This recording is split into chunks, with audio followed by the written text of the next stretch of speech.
तब्दीली इसे कहा जाता है और चंद घंटों के अंदर बेअदबों के सॉफ्टवेयर को बदल देना ये बाबा जी के मलंगों का काम है। आप जरा ये वीडियो देखें।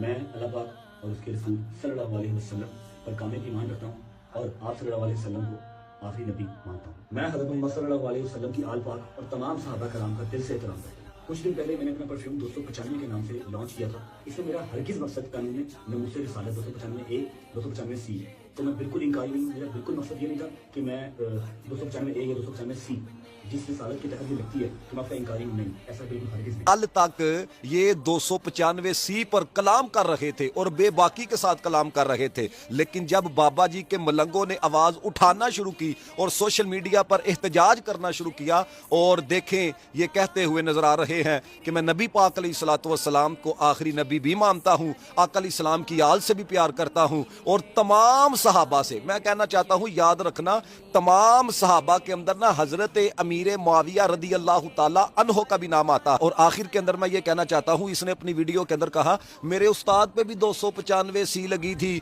और मेरे पे 295A लग गई और 295C लग गई। इससे मैं कहना चाहता हूँ, नाम तुम मौला अली का लेते हो, नाम तुम मौला अब्बास का लेते हो, नाम तुम हसनैन करीमैन का लेते हो और फिर उस्ताद किन को बना रखा है? जिदा पीर अली होवे ना वो किसी दूसरे की तरफ नहीं जाता। इस वजह के नाल जे मौला अली का नारा लांदे हो ना, फिर ऐसी दर्दे गुलाम रवो, फिर ऐसी दर्दे मुहिब रवो, फिर दूसरियां नू अपना उस्ताद ना बनाओ। असी कल भी अली वाले, असी अज भी अली वाले, असी मरते दम तक भी अली अली दम दम अली अली अली अली हर दम अली अली।